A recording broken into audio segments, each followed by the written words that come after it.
ऐसे ऐसे हरकत करते हैं या कारनामे करते हैं जिससे जान गंवाने भी पड़ते हैं बच्चों को, या जान हथेली पे लेके काम करते हैं। ख़ास तौर पे छोटे बच्चे जब होते हैं तो उन्हें ये पता नहीं होता है कि वो हम क्या कर रहे हैं, क्योंकि कोई भी चीज़ अपने मुंह में ज़रूर डालते हैं। ये बच्चा युवराज है जो अब 5 साल का हो चुका है। कैरम की गोटी अपने गले में फंसा लिया था। जब ये 1.5 साल के उम्र में कैरम खेलने के लिए बच्चों के साथ बैठा था, तभी ये कैरम की गोटी जो है वो अपने गले में ही यहाँ पर फंसा लिया था।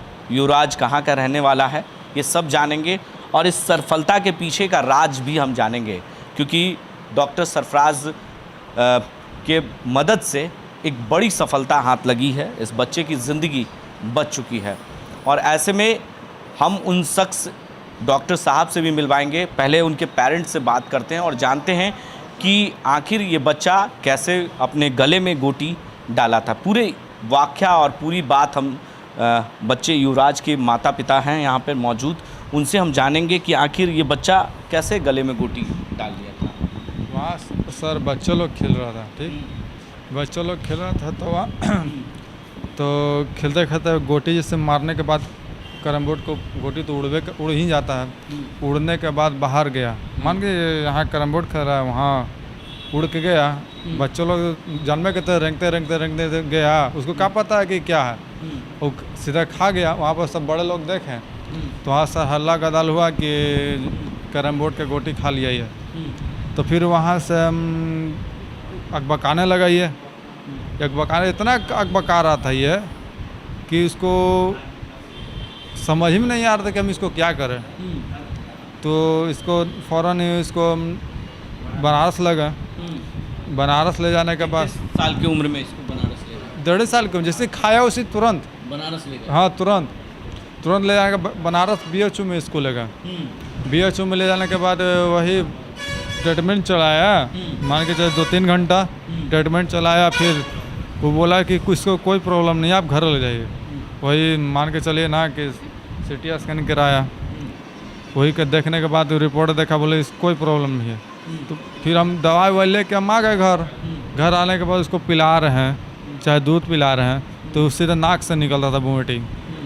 तो फिर से रहा नहीं गया, तो फिर हम इसको यहाँ आश्रम ले गए, संजय आनंद हॉस्पिटल है, वहीं लेके गए। वहीं ले जाने के बाद वही ट्रीटमेंट चलाया, फिर ICU में भी रखा।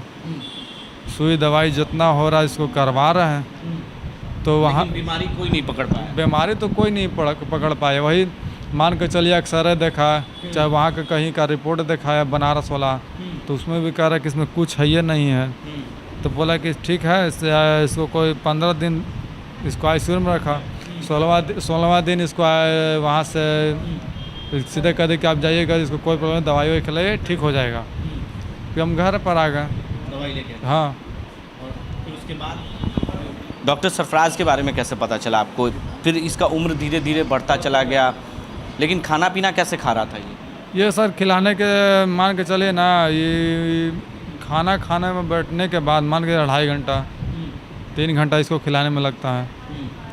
तो जैसे कहने का मतलब है कि कोई भी जैसे हम ही लोग खाते हैं खूब से खूब 10 मिनट 15 मिनट, इससे ज़्यादा तो हम लोग को समय टाइम तो नहीं लगता खाने में।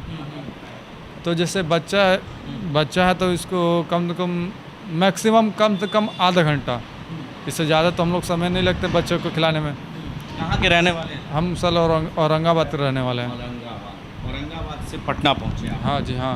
कैसे पहुँचे पटना? सर औरंगाबाद में कैंप लगाते हैं। ये औरंगाबाद में है टिकरी मोड़, लोकनाथ हॉस्पिटल है, तो वहीं सर कैंप लगाते हैं। वहीं हम सर से मुलाकात हुई थी, तो वही बोले कि बड़ा के पटना दिखा दीजिएगा। तो सर हम कहीं और काम करते हैं, तो वहाँ से छुट्टी तो देगा तभी तो हम आएंगे। तो वही छुट्टी दिया, तब हम यहाँ पर। कितने पैसे आप खर्च कर दिए अपने बच्चे? अभी तक मान के चले कि 40,000 तो ऑपरेशन में लेगा। हाँ। और जो बाहर में कितना आपने खर्च किया? बाहर में वहाँ सासाराम 2 लाख रुपये खर्च हुआ था। 2 लाख खर्च हुआ, लेकिन बीमारी ठीक सक्सेसफुल नहीं हुआ।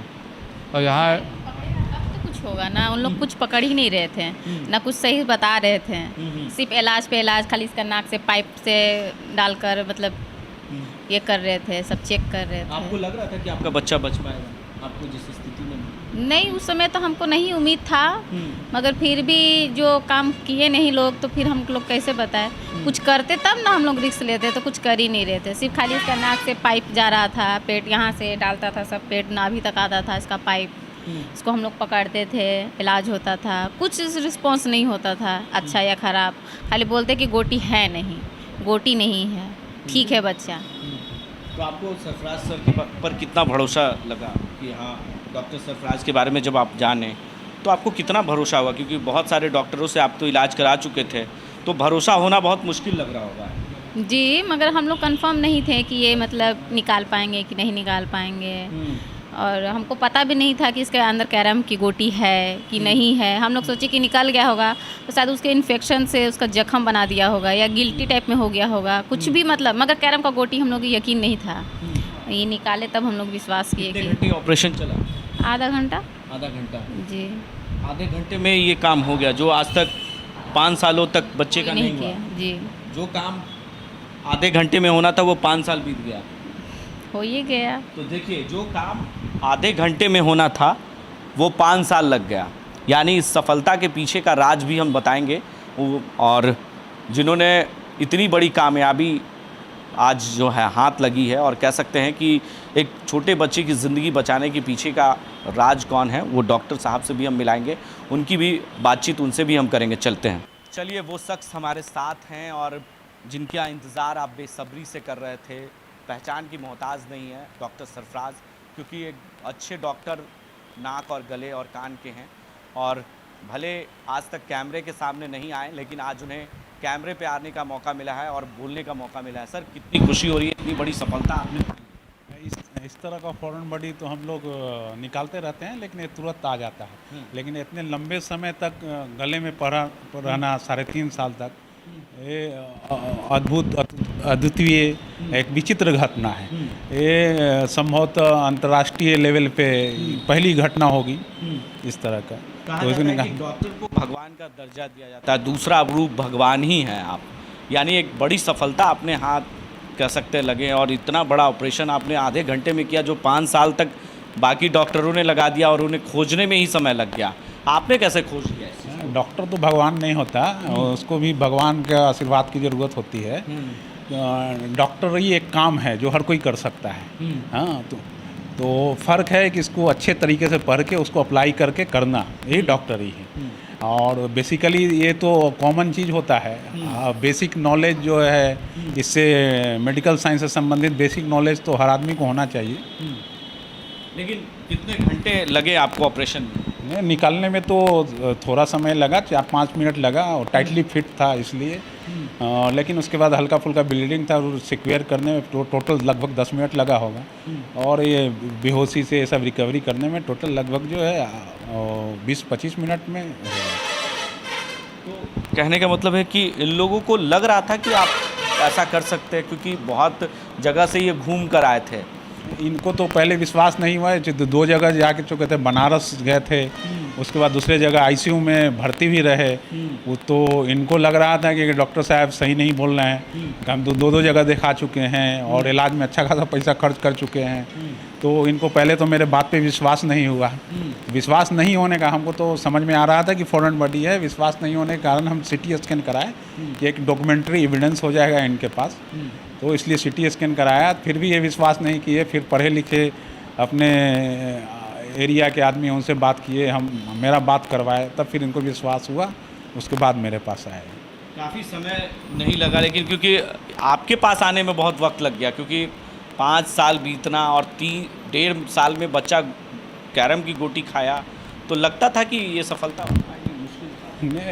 ये तो हम लोग समझ चुके थे कि इलाज करा चुके हैं कंप्लीट, और बच्चा को जो दिक्कत हो रहा है तो ये समझ रहे थे कि ऐसे ही होता होगा, मेरा बच्चा पैदाइशी इस तरह का होगा, जैसे नाक से जो है कुछ लिक्विड चीज़ खाता है तो आ जाता है, या इसका आवाज़ जो में बदलाव है, खाने में डिफ़िकल्टी है, इस तरह का ये समझ रहे होंगे कि हम तो इलाज करा चुके हैं, ये पैदाइशी बात होगी, किसी बच्चे को तो पाल रहा है? अब बच्चा बिल्कुल ठीक है, खा पी रहा है आराम से, आवाज़ भी इसका बेहतर है, लेकिन थोड़ा सा यदि स्वेलिंग है अंदर में तो फिर सब रिकवर कर जाएगा तो पहली चल। बार आए और इसके पहले भी इस तरह का फॉरेन बॉडी का केसेस तो बहुत सारा आता है हम लोग के पास, लेकिन लंबे दिनों का इसके पहले सबसे लंबे हिस्ट्री 1.5 साल का है। जो एक आदमी डेंचर जो दांत वाला पार्ट है वो लैरिंग्स के आवाज़ के नली के ऊपरी हिस्से में टाइटली फिट था और वो मेरे पास आया था केवल कि मेरी आवाज़ बदल गई है वो ठीक करने के लिए।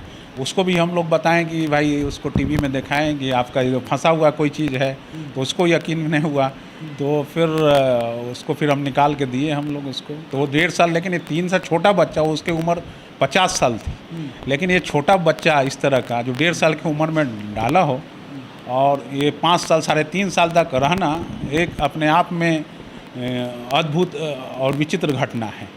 और पूरे अंतर्राष्ट्रीय लेवल पे हम समझते हैं कि पहला केस होगा इस तरह का, और इतने दिन तक बच्चा का बचा रहना भी ये अल्लाह का करिश्मा ही है और उनकी दुआ है।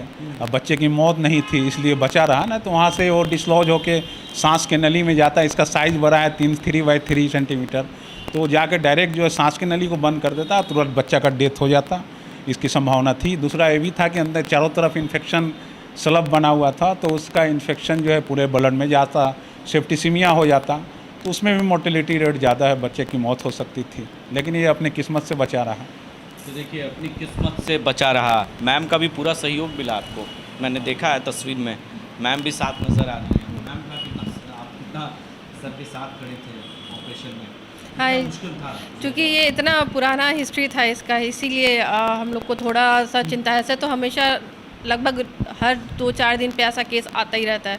नाक और कान का तो रोज़ एक दिन में 3-4 केस आता है, और गले का 4-5 दिन में एक बार आता है वैसा। लेकिन इतना पुराना कि 3.5 साल तक उसके गले में फंसा रहना, ये थोड़ा डिफरेंट टाइप का केस था। उन बच्चों के पेरेंट्स के लिए क्या मैसेज देना चाहेंगे, खास तौर पे जो इस तरह के केसेस आते हैं उनको कैसे सलाह देंगे? उनको ये बोलना चाहेंगे कि या तो बच्चे के निगरानी में कोई बड़ा रहे जो हमेशा मतलब बच्चे को देखता रहे कि बच्चा कुछ मुंह में तो नहीं डाल रहा है, या उसको रोके उस चीज़ से। और अगर वो नहीं कर सकते तो हर छोटी चीज़ जो बच्चे के हाथ लग सकती है उसको ऐसी जगह पे रखें जहाँ वो बच्चा हाथ नहीं पहुँचा सकता, उसको ऊँचे स्थान पे रखें। और बच्चे को खाने में बेदाना और वो बादाम दे करके माएँ अक्सर छोड़ देती हैं। जब बच्चा अपने से खाएगा, वो बच्चा भी कितनी बार बच्चा आता है जो बादाम या बेदाना का अनार का दाना नाक और कान में फंसा के आता है। तो इसके लिए और सबसे इम्पोर्टेंट जो आपको बोलना चाहेंगे वो बटन बैटरी है। बटन बैटरी जो आजकल खिलौने में बहुत सस्ते छोटे छोटे खिलौने में 5 रुपए के चिप्स के पैकेट में मिल जाता है, वो अगर बच्चा खा लेता है तो वो उसके अंदर एसिड होता है, वो जला देता है, वो उसमें जान जाने का सबसे ज़्यादा ख़तरा होता है। इसलिए अपने बच्चों को वैसे खिलौने तो बिल्कुल ना दें जिसमें बटन बैटरी हो। सर आपकी डिग्री भी मैंने बहुत देखी है, आपकी बहुत एक्सपीरियंस है, आपने MBBS से MS किया है, UPSC से NDA किया है, इसकी सफलता के पीछे का राज क्या है ये जानना है। एक्चुअली मेरा मैथमेटिक्स बैकग्राउंड था और मैं बेसिकली इंजीनियरिंग की तरफ फोकस करता था और डिफेंस में जाना था, तो मैंने प्रथम प्रयास में NDA भी निकाला, NDA का एग्ज़ाम भी और मेडिकल इंजीनियरिंग दोनों का एग्ज़ाम में कामयाबी मिली। लेकिन हमने फिर मेडिकल को चुना जिसमें डायरेक्ट लोगों की सेवा की जाती है, और मैंने बिहार के प्रतिष्ठित medical college Patna medical college से MBBS और MS की पढ़ाई की है। एक अंतिम सवाल है सर, मेरे जहन में आ गया बात करते करते आपसे, क्या लगा कि आखिर MBBS की ओर जाना, एक डिफेंस की ओर जाना, दोनों में बहुत डिफरेंट लगता है। वहाँ देश की सेवा करना होता है, यहाँ मरीजों की सेवा करना होता है, एक जनता की सेवा करना। एक्चुअली में तीनों घटना एक ही साल घटा, UPSC में NDA में होना और इसमें मेडिकल इंजीनियरिंग में होना। फिर और लोग से मशवरा किए तो लोग बोले कि मेडिकल में ही जाइए। एक अंतिम सवाल, पेरेंट्स को इस तरह के जो केसेस आते हैं खास तौर पे उनको क्या सलाह देंगे कि इस तरह के लोगों को जागरूक करने के लिए? कोई भी बच्चा जो है, एक तो बच्चे को छोटी वस्तुओं जो है उसके पहुंच से दूर रखना है और बच्चा पे निगरानी रखना है।